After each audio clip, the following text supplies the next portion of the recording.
namanya manajer manajernya dari kelompok 3. Oh, manajer sama Assalamualaikum warahmatullahi wabarakatuh. Waalaikumsalam warahmatullahi wabarakatuh. Kami dari kelompok 2 tadi yang terhormat teman-teman dari Aslam. Selamat pagi. Tadi kan kalian sudah menyimak mengenai diskusi kelompok 2 mengenai tindakan guru dan kegiatan siswa pada pembelajaran. Nah, sesi selanjutnya adalah sesi tanya jawab dan pemberian kritik. Silakan.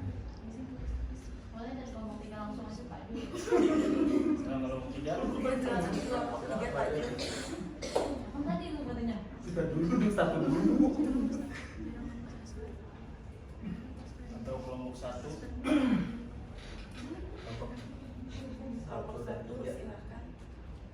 Ya, Assalamualaikum warahmatullahi wabarakatuh. Waalaikumsalam warahmatullahi wabarakatuh.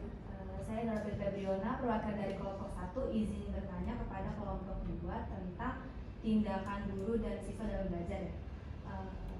Kalau dari pengalaman saya pribadi, jujur ketika saya masih bersekolah, ketika saya belajar, saya jauh lebih bisa memahami materi ketika guru langsung memberikan pemahaman konsep. Tapi kalau sekarang ini kan dibilang kalau untuk pemahaman yang lebih mendalam itu siswa yang lebih aktif ya, siswa yang lebih aktif untuk ikut kegiatan diskusi atau simulasi dan sebagainya.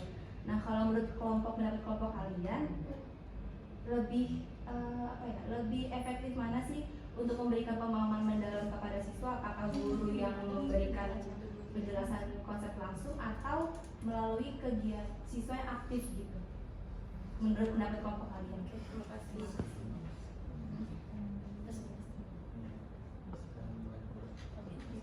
ditampung dulu atau biar diskusi? Langsung aja.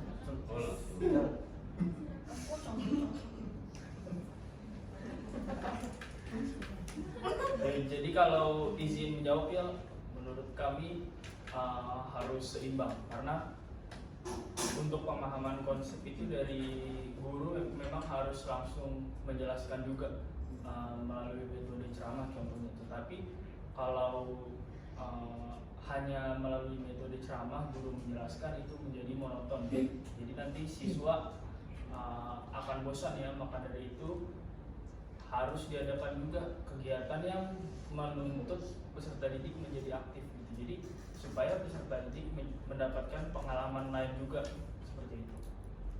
Barangkali ada yang ingin menambahkan? Saya ingin dari kelompok 3 tadi kan sudah dibahas oleh Hilmi ya, kalau misalkan harus seimbang antara guru dan siswa. Nah, betul, karena kalau misalkan hanya dari gurunya saja, siswa nggak akan bisa berpikir kritis, nggak akan bisa berkembang gitu. Jadi kalau misalkan seimbang, guru memberikan materi gitu, tapi diiringi juga dengan kegiatan-kegiatan siswa gitu. Jadi dari situ siswa akan berkembang, siswa akan bisa menyelesaikan masalahnya gitu, memecahkan suatu masalah gitu. Udah situ aja. Terima kasih Bu Lulu. Barangkali ada yang ingin menambahkan atau lanjut ke kelompok 3. atau lanjut pembahasan lain?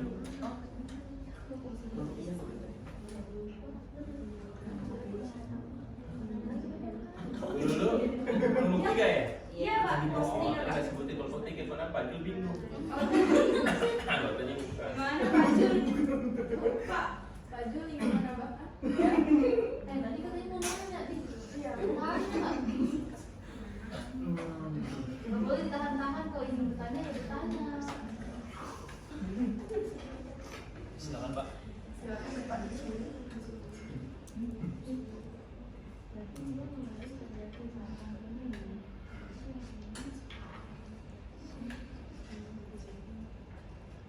Ini teman-teman, silakan.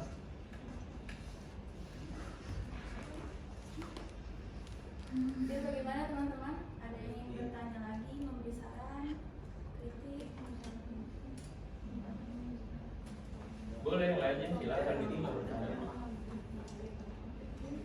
Ini kan ada dua objek ya, guru dengan siswa kan. Kalau guru itu kan menggunakan instruksi ya langsung kan dengan ceramah gitu. Terusnya lah ada berapa komisi. Silakan teman-teman. Pengalaman dulu di sekolah bagaimana kan gitu. Tadi kan ada pengalaman yang ceritakan begini gitu. Ya, kan? Ya, silakan. Pasti kan bagus gitu. Saya mau bertanya, nama saya Muhammad Zulkarnain Afrizal dari kelompok 3. Sebelumnya saya ingin memberikan apresiasi karena videonya bagus banget dan pemaparannya juga jelas dan videonya juga bagus ya hasilnya. Terus untuk pertanyaannya, ini tentang membahas tentang berpusat pada guru atau siswa. Nah, kalau zaman sekarang kan banyak banget pendapat kalau paling baik itu berpusat pada siswa. Tapi sebenarnya apakah berpusat pada siswa itu sudah benar-benar terbaik atau dia juga punya kekurangan? Terus kekurangannya apa kira-kira menurut kalian? Mungkin dari segi apa saja tuh? Dari gurunya, kerja gurunya atau tugas-tugas gurunya apa gimana?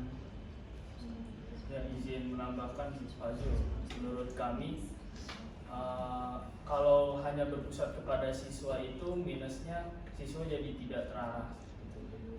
Jadi harusnya kita mempelajari suatu konsep, tapi ketika dilimpahkan semuanya kepada siswa, nanti siswa itu jadi konsepnya beda-beda dan itu jadi tidak terarah. Itu untuk minusnya. Dan yang tadi Pak Zul bilang juga ya bisa juga gurunya nanti malah jadi lebih santai seperti itu karena dia bahasanya berlindung di balik alasan kan sekarang siswa yang harus aktif. Kalau kayak gitu nanti ya bisa aja gurunya jadi malas.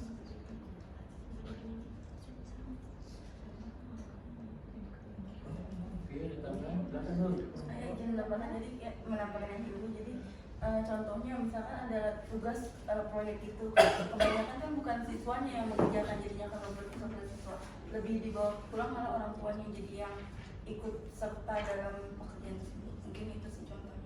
Oh ya itu. Oke, izin menambahkan. Tapi dalam kenyataannya sekarang tuh pada menjadi politik tuh langsung gitu. Mereka langsung biasanya nanti dipilih hari apa gitu buat kalau misalnya dulu saya ngajar tuh jadi sebulan full itu mereka buat project gitu kayak misalnya bikin project keanekaragaman kayak gitu. Jadi bukan orang tuanya lagi gitu, tapi tergantung mungkin ya sekolah menganuannya seperti apa gitu. Ya itu betul. Jadi tergantung dari sekolahnya dan gurunya gimana memberikan arahannya. Ya tergantung sekolah dan guru karena ada yang saya tahu ada sekolah dan guru itu ketika dia perayaan P5 puncak P5 itu kan berjualan apa? Day. Nah itu gurunya melimpahkan langsung kepada orang tua gitu. Sedangkan ya kalau kayak gitu kan berarti yang sekolah orang tuanya, sedangkan anak tidak tahu apa-apa. Bahkan ketika jualan juga ya dibantu sama orang tua dan gurunya tinggal yang ngeliatin aja. Kalau seperti itu kan sama saja tugasnya itu dikasihnya ke orang tua, bukan ke siswa ataupun guru. Seperti itu. Itu untuk kelemahannya. Ya untuk kelemahannya. Bagaimana Pak Zul? Jadi maksudnya kalau kalian udah orang tua ikut campur itu nggak boleh? Bukan ya. Kalau terlalu berlebihan itu tidak baik dan maksudnya kita sama-sama tahu tanggung jawab dan tupoksinya aja gitu. Jangan sampai orang tua yang banyak mengerjakan seperti itu. Terus bagaimana supaya orang tua itu bisa ngerti kalau dia itu hanya membantu tapi tidak terlibat?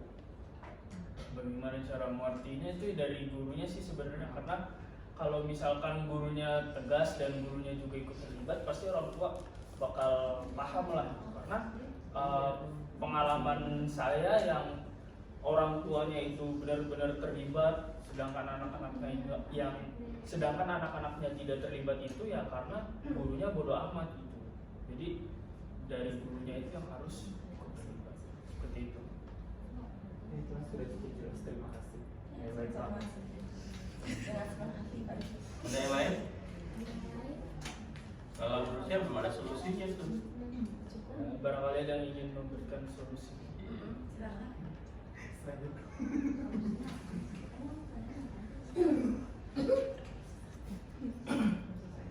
Ini kan kita bicara antara guru dan siswa ya. Ya.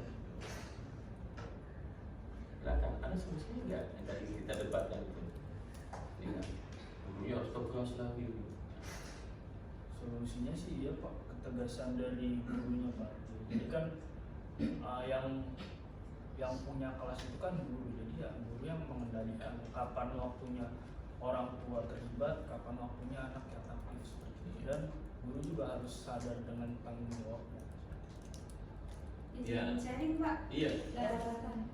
Pengalaman saya di sekolah kemarin ngajar, jadi memang setiap hari Selasa dan hari Kamis itu ada jadwal satu kelas ada kegiatan market day. Jadi setiap minggu ada. Itu dalam 1 tahun ya. Ya, itu semester 1, semester 2. Nah, di situ sekolah memang memperbolehkan orang tua yang membuat bahan. Namun untuk penjualannya siswa. Jadi orang tua hanya bisa mengantarkan, misalkan market day akan dibuka jam 10 gitu. Jam 10 sampai 10.30.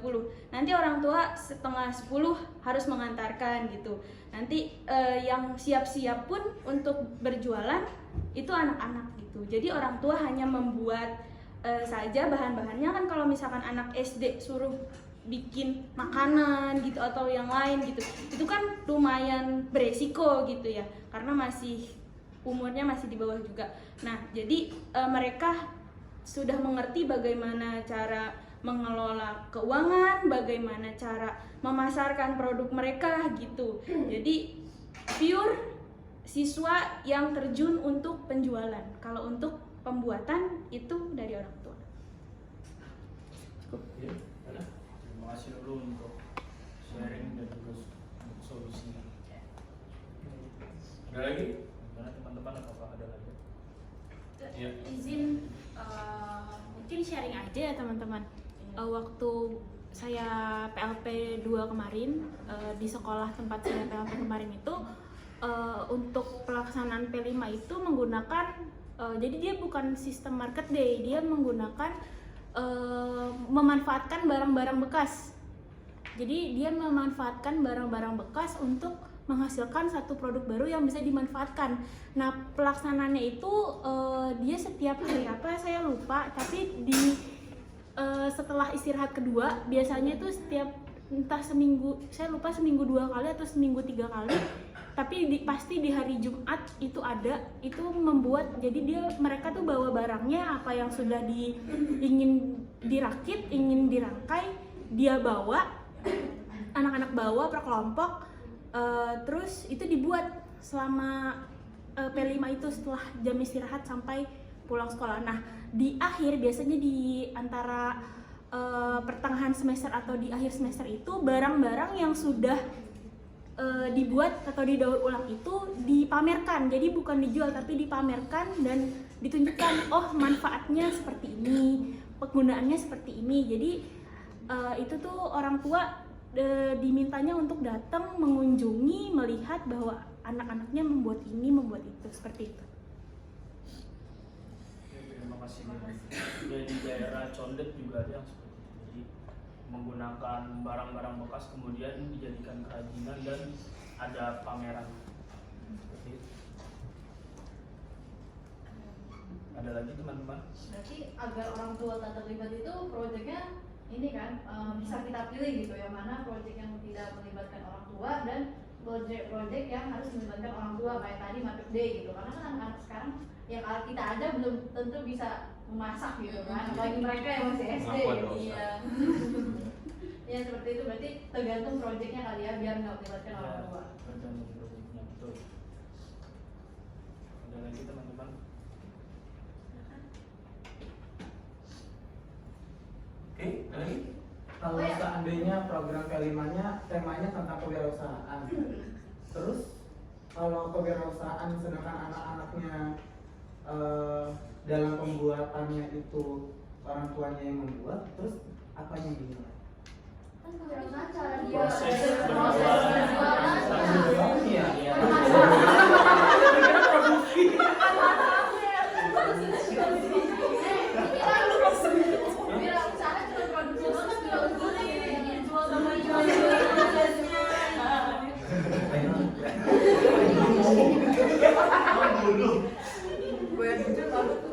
Saya mau kasih saran buat kelompok kedua tentang ini PPT-nya kan di situ ada kegiatan 1, 2, 3 tindakan guru dan tindakan siswa kan.